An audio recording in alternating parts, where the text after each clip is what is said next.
Yeah, invited to talk about Ultra-VISTA, which is a pleasure but also an effort because it means digging out a lot of information over many years. Ultra-VISTA ran for the full 14 years and finished in March of last year when VIRCAM was decommissioned. Several people have been key to this survey. I'll mention them along the way, not least our chair, Bo, whose attention to detail has saved me in many occasions. I keep telling ESO they should hire Bo. You give Bo a job. So Ultra-VISTA, also obviously with the VISTA telescope, the VIRCAM camera is the deepest of the near-infrared surveys undertaken with VISTA. I just want to point out through this slide that it's not really something that's used in isolation very much. It's used with other major facilities. Certainly in my research area of interest to study high redshift galaxy evolution, it's used together with Hubble, and I'll show you luminosity functions combining the two. It's used even now with early JWST data. It's used with ALMA, both to select targets for ALMA follow-up and also to help identify extra ALMA sources in deep ALMA surveys. It's been used with the VLT. I mean, I guess I'm just showing facilities with European involvement. It's also, because it's an equatorial field, it's been followed up with Keck and other facilities around the world. So it may be the smallest looking facility in all these plots, but it's a very powerful facility for all the reasons that we know. And the game of the original Ultra-VISTA survey, I was a bit horrified to think how long this was ago. About 18 years ago when we were discussing this survey, at the time, long before JWST, even before Hubble had an infrared camera. So much of the excitement was, could you push with this ground-based infrared camera back into the epoch of reionization and look for early galaxies beyond redshift 6, 7, where you obviously need infrared, and all the way to the K-band is really helpful. And the other attraction, of course, is the wide field of view. It was, and I guess still is, depending on your metric, by far the most efficient near-infrared camera. Bo doesn't like this slide because I say the 67 megapixels cover 1.5 degrees squared. That's, you only get 0.6 square degrees with one shot, but the point is the camera covers an area of 1.5 degrees squared, and so if you step it, you can fill in that area, which obviously made it very well suited for sort of degree scale equatorial fields. So here's a slide from a long time ago showing this incredibly sophisticated plot. This was a strange, Ultra-VISTA is a really stupid name for a survey, and I still don't like it. I don't really know what it means. It was Marianne Frank's idea. You can ask him. I thought we should call it DIVLS, Deep Extragalactic Vista Legacy Survey. We were pushed together, Johan Fimbo, Olivier Lefebvre, now as you know, very sadly passed away.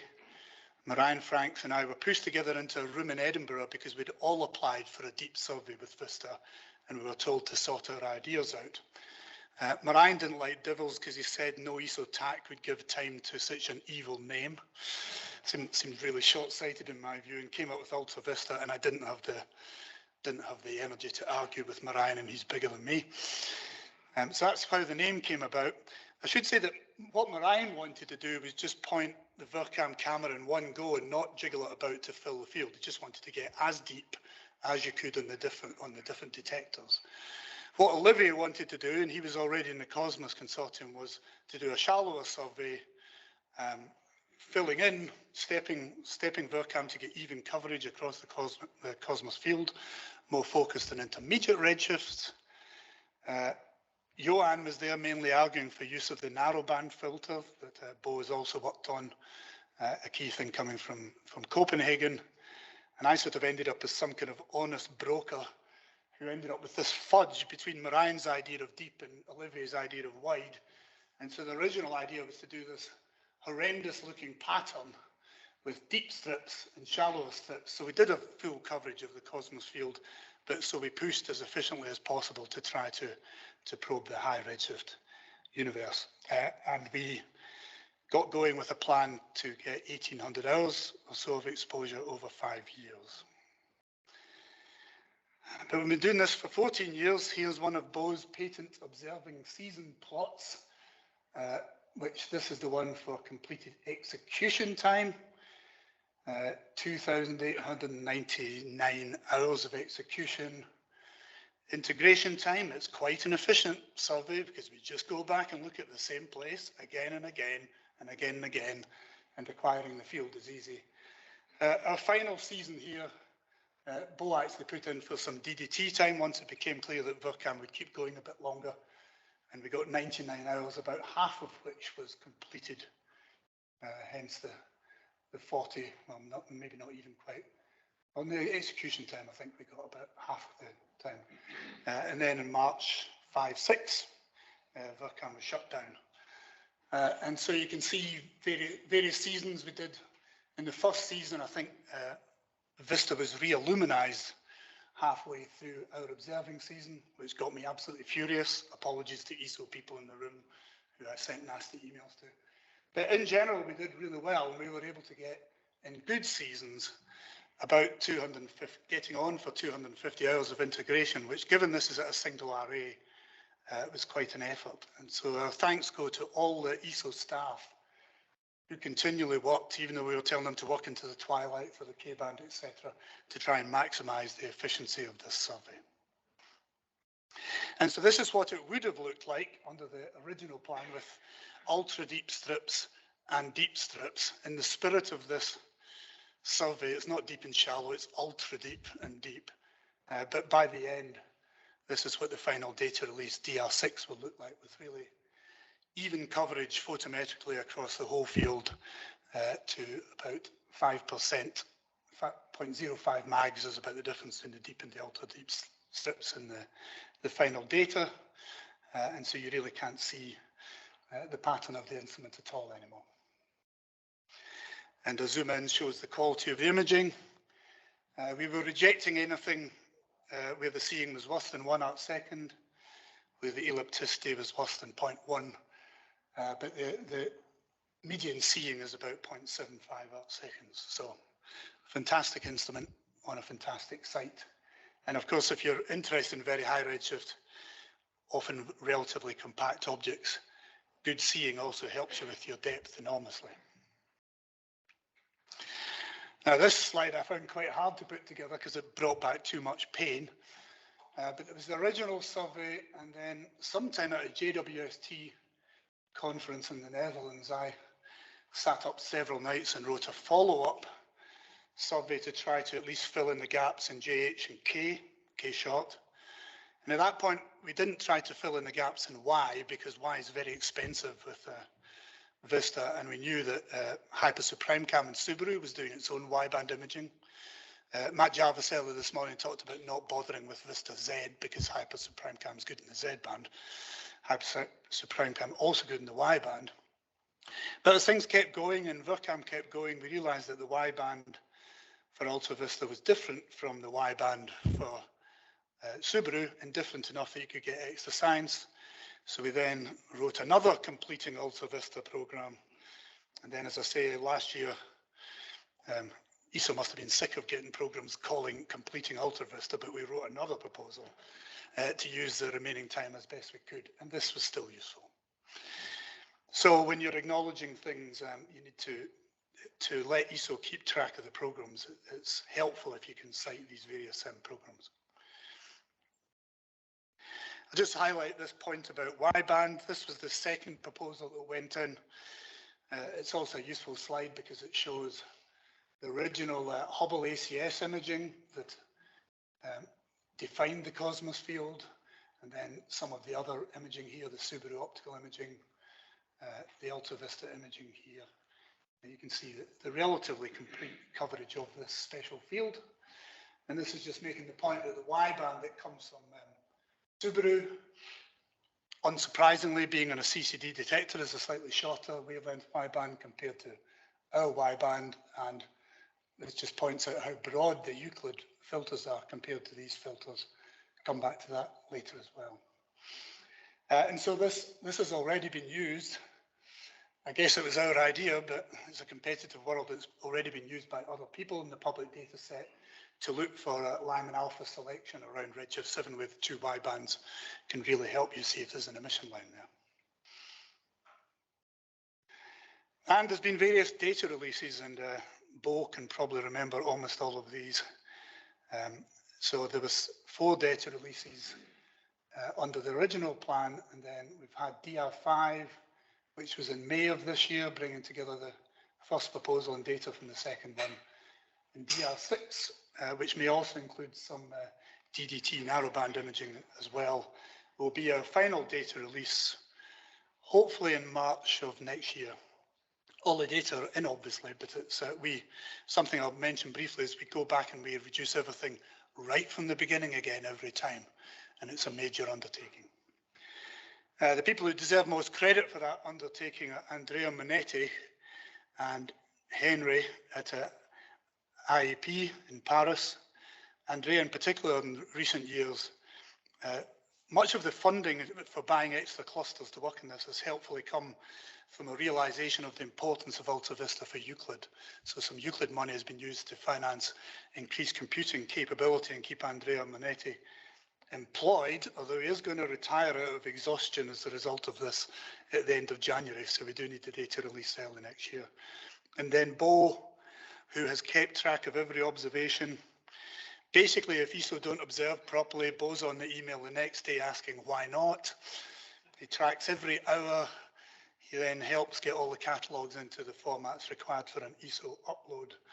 And so my huge thanks to Bo for his unflagging enthusiasm and dedication that has made the technical side of this project actually tractable. So our most recent data release was DR5.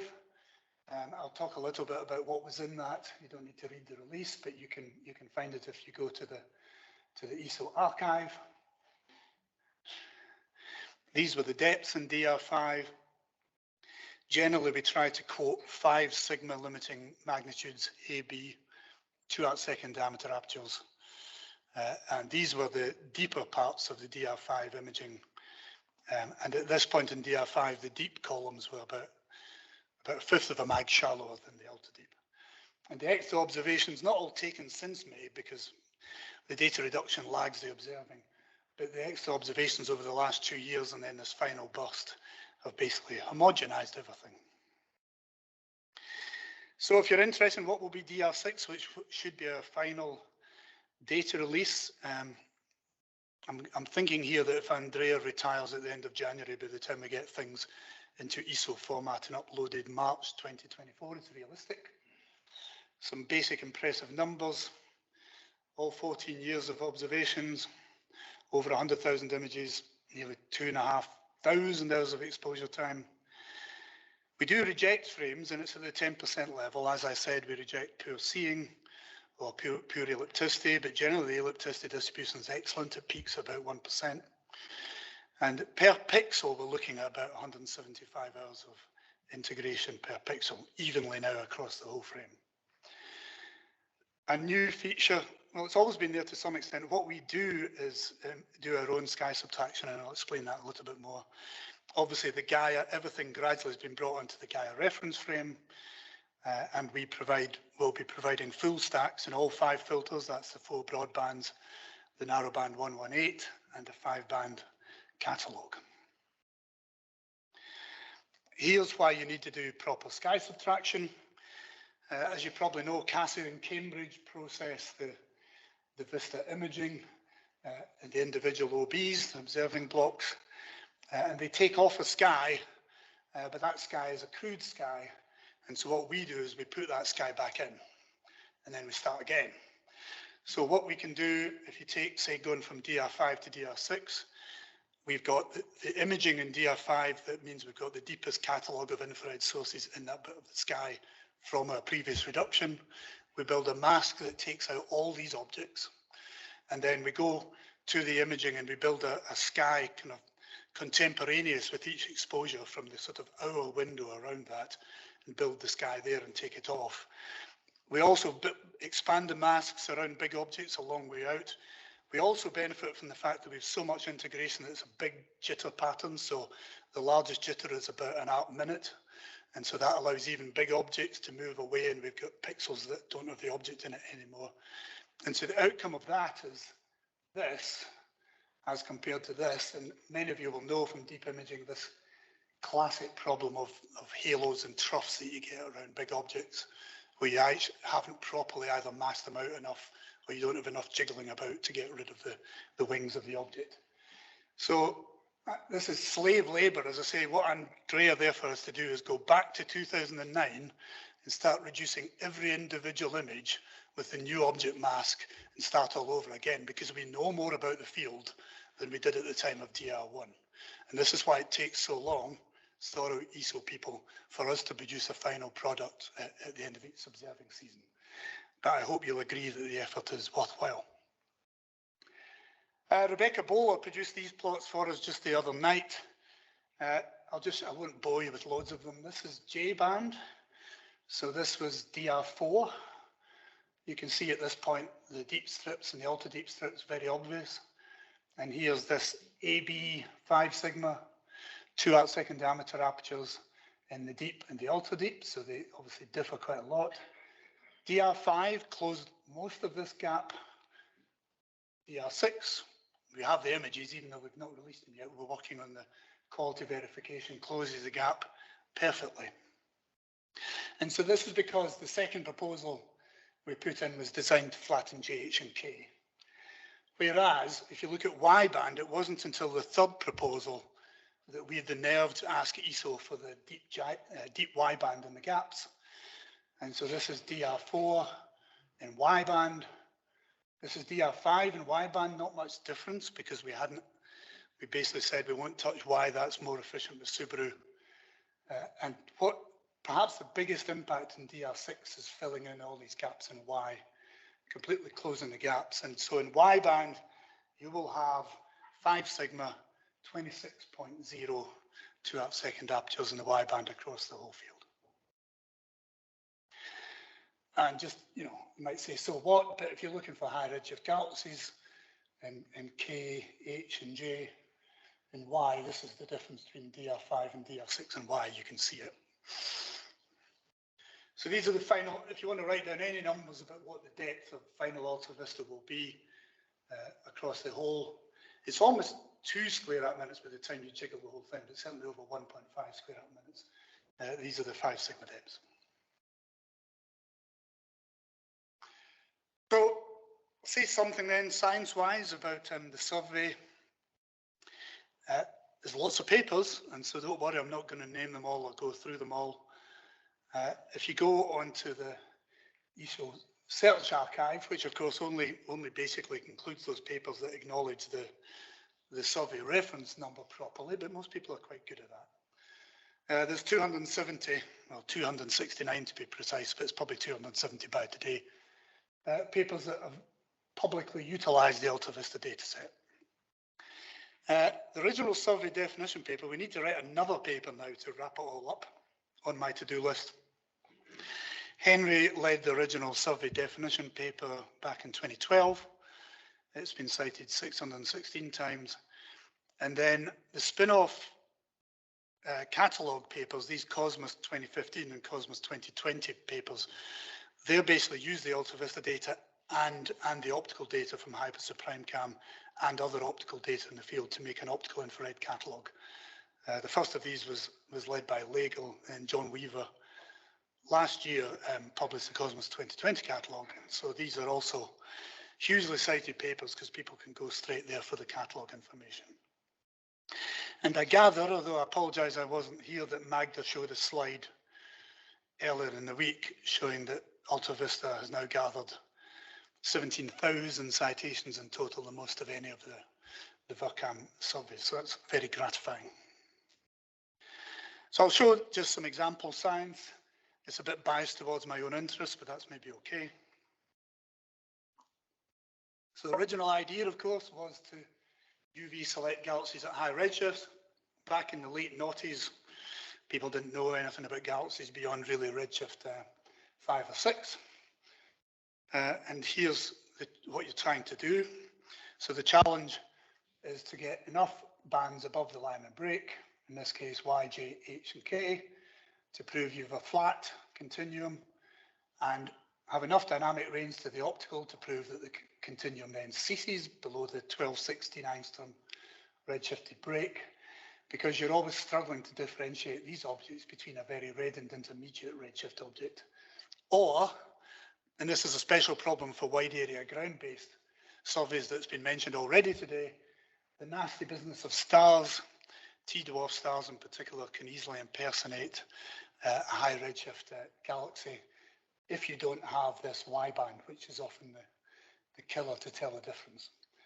So you really do need the Y band either to detect it and show that it's a T-dwarf rather than staying flat all the way to the break, or you might want to have the Y band to show that it's not detected, to show that it's not a T-dwarf redshift 8 galaxy. This isn't such a worry with Hubble or JWST because the resolution then means you might be able to identify the star as a point source, even with 0.75 arcseconds seeing with VISTA. Lots of high redshift galaxies are basically unresolved, so trying to differentiate a star from a galaxy on its morphology is not so easy.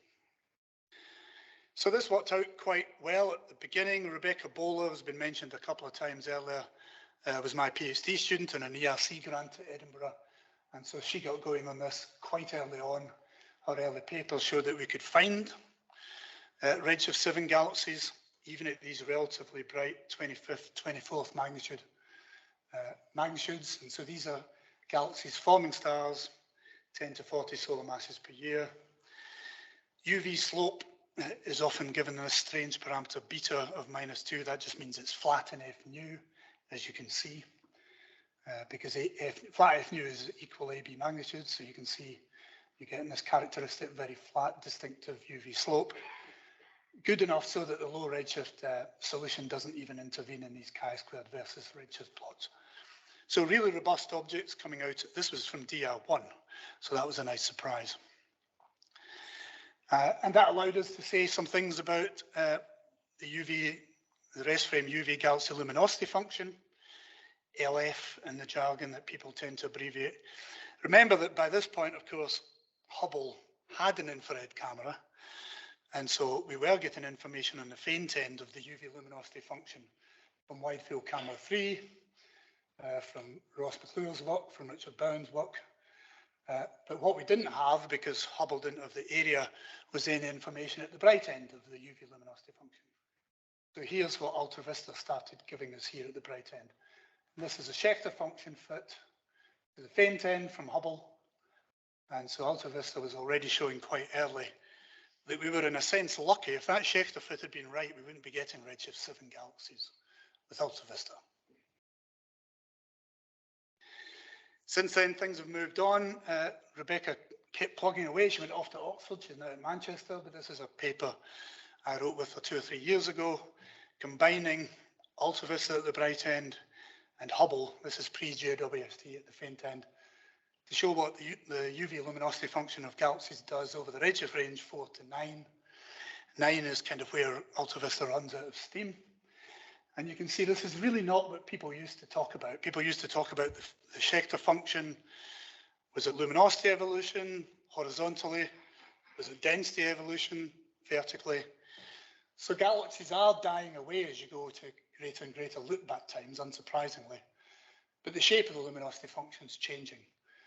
And bright objects seem to hold up here remarkably well. So it's around the break of the luminosity function that the density drop is the biggest. And so successful simulations of galaxy formation need to reproduce this now quite distinctive pattern. And it's not quite clear what's going on here, but actually by the time you get to this black redshift 9 line, that's more like the shape of the dark matter halo mass function than this is. So at low redshift, it seems that the steep descent from the Schechter function is largely either due to dust or quenching at the high mass end. And just to show that Ultra-VISTA still matters, so about a year ago, although it didn't come out till 2023, Callum Donnan, my newer PhD student, was put through the mill of trying to write a paper in a weekend using the early JWST data with the Ultra-VISTA data to do the luminosity function, redshift up to 13 or so. Harry Canny et al. In a parallel effort did the same thing. And what you can see here, even with the JWST data helping, it's Ultra-VISTA that actually helps out at the bright end here. And what we were finding with Ultra-VISTA, that the bright end of luminosity function held up, was vindicated by JWST, which is why JWST found so many bright high redshift galaxies right from the start. I won't labour this. I mean, there is this point about what causes the change of shape. It's probably dust and quenching, a mix of that. And all this stuff about the luminosity function holding up, Derek MacLeod, a postdoc at Edinburgh, has put this paper in the archive fairly recently. So you do the luminosity weighted integral of the luminosity function, and you get the Lillie-Maddow plot, UV luminosity density, converted to star formation rate density, co-moving, against redshift, plotted at redshift 8, 9, 10, all the way out now to 13 with the JWST data, showing that it holds up remarkably well. And if you compare with theories of galaxy evolution, a lot of them can be ruled out because they don't predict this amount of star formation at early times. There are some models here that do fine. Flares does fine. Baruzzi and Silk simple model does fine. One of Andrea Ferrara's models does fine. But you can see now, I mean, it used to be thought that maybe beyond redshift 8, the galaxies dropped off a cliff. They clearly don't. They're carrying on out to very high redshift. Probably not a threat to Lambda CDM, regardless of what you read in the papers, but still needs very efficient star formation at high redshift. So that's one area that Ultra-VISTA was always designed to do. Near infrared equals UV at very high redshifts. Another major area that had a big impact right from the start was the stellar mass function. So now we're coming back to more intermediate redshifts, where having the infrared data all the way to the K-band gets you away from a UV-dominated picture of the universe and gives you a better estimate of the mass of the low mass stars and hence the masses of the galaxies. And right from the start, Olivier Hilbert led a paper on the mass function out to redshift 4, shown here. So this is characteristic density against stellar mass of the galaxies, dropping away down, but at the high mass end. This was I-band selected. Adam Mouzan did a parallel study, K-band selected, got roughly similar results. Since then, there's numerous papers in this. There's about 24 doing this. I'll just jump to the state of the art. So Derek MacLeod, after 3 or 4 years of work, published this 2 years ago. And so this is the Ultra-VISTA DR4 galaxy mass function. You can see it here and then split into quiescent galaxies. So this is the mass quenching at the high mass end, and then this issue about whether at the low mass end at later epochs, environmental quenching gives you low mass red galaxies here. And you can start to see this effect.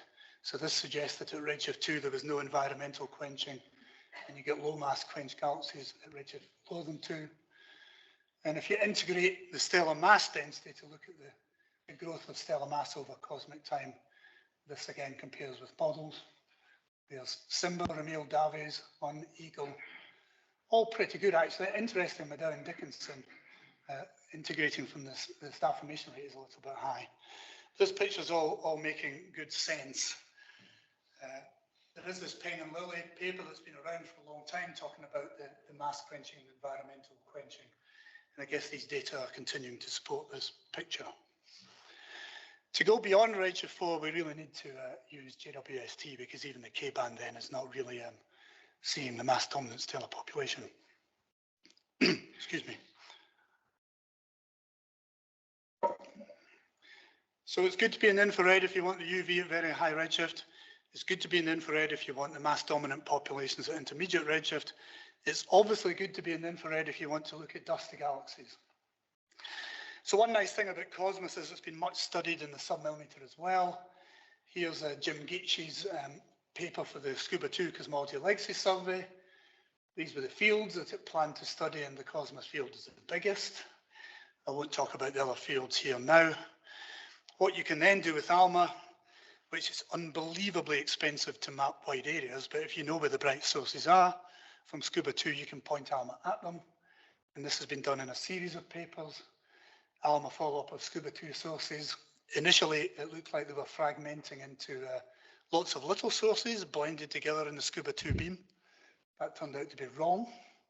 Once the ALMA data were tapered, it turned out that in most cases, Scuba was right. It's one dominant, very high mass, dust enshrouded galaxy.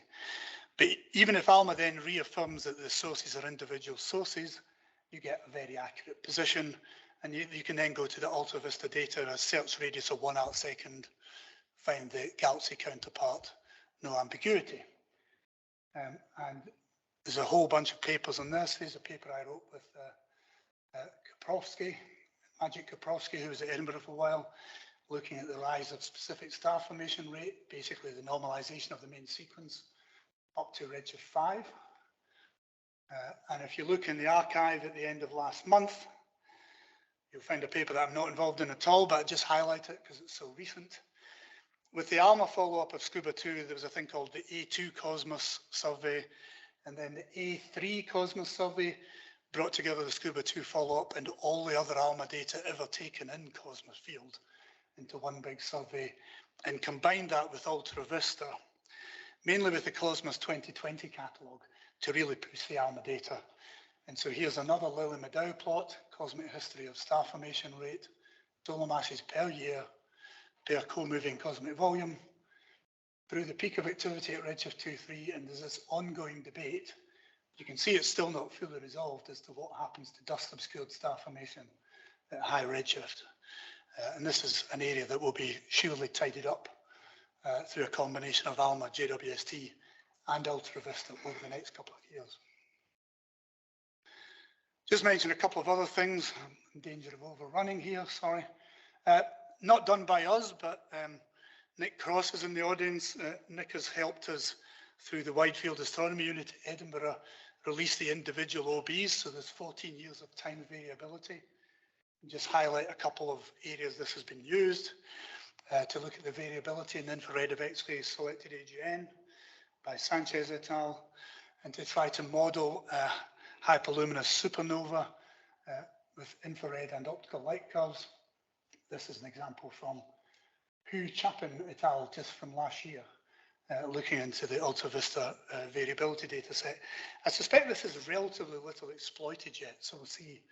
There only are really 3 or 4 papers have used this, the full timeline of Ultra-VISTA, but it's not until DR6 that the full 14 years will be available. So we'll see if more use is made of that. And then the only other thing is, of course, with a square degree or a 1/2 square degree, you can look for rare things. This is an early example of a nice lens, which was then followed up with Wide Field Camera 3, and at the time was the highest redshift known quiescent galaxy, the lensing galaxy. And actually there was an X-shooter spectrum taken to get its velocity dispersion. So you can scour the Ultra-VISTA imaging for rare objects across this sort of scale. What about the future? I think Ultra-VISTA will continue to be really useful.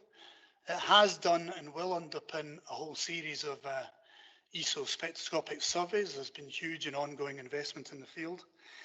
So with Sam and Lily's Z Cosmos survey, then VUDS,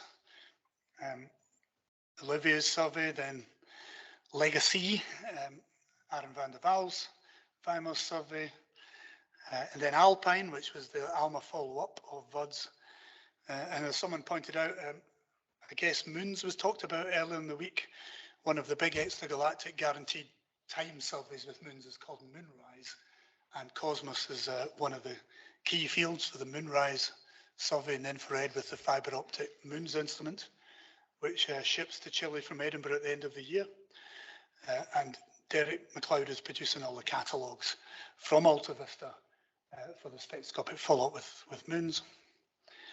And then the other thing is it's going to continue to be vital with JWST and Euclid. In the case of JWST, 2 of the big public surveys are in the Cosmos field. So Primer, that I lead, just finished a month or 2 ago. One of its fields is the core of the Cosmos survey. And then there's this wider field survey, Cosmos Web, led by Caitlin Casey, the survey papers out this year, which kind of scatters NIRCam and MIRI imaging across about half a square degree, which is great, but there are only 4 filters involved in this. And in fact, the PhotoZs from Cosmos Web are probably not reliable unless you bring in the Ultra-VISTA data, even though the Ultra-VISTA data are quite a bit shallower, just to fill in the spectral range.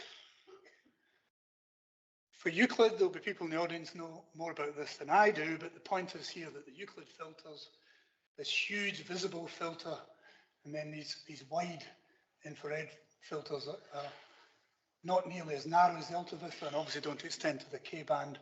So there's a lot of work going on developing the SEDs fitted to Ultra-VISTA sources in Cosmos to then try and calibrate and understand what the photometric colours coming out of Euclid will be for these objects, using it as a training set.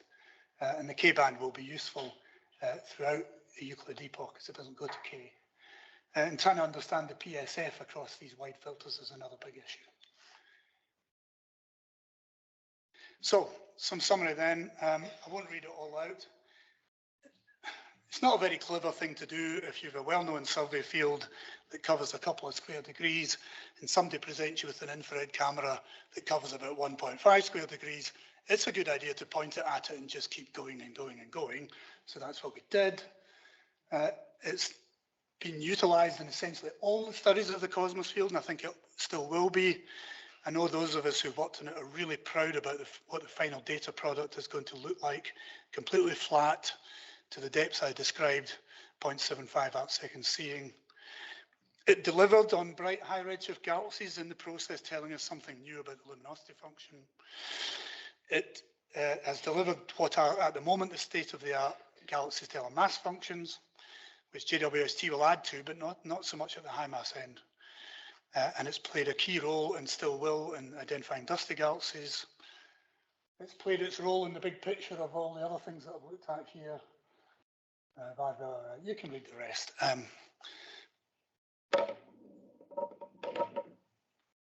Yeah, and in the end, the other thing I'm really pleased about is if you've got 14 years of data, you need the very best data reduction. And I would like to thank Henry and Andrea and Bo for delivering a product which justifies all that investment of time. Thank you.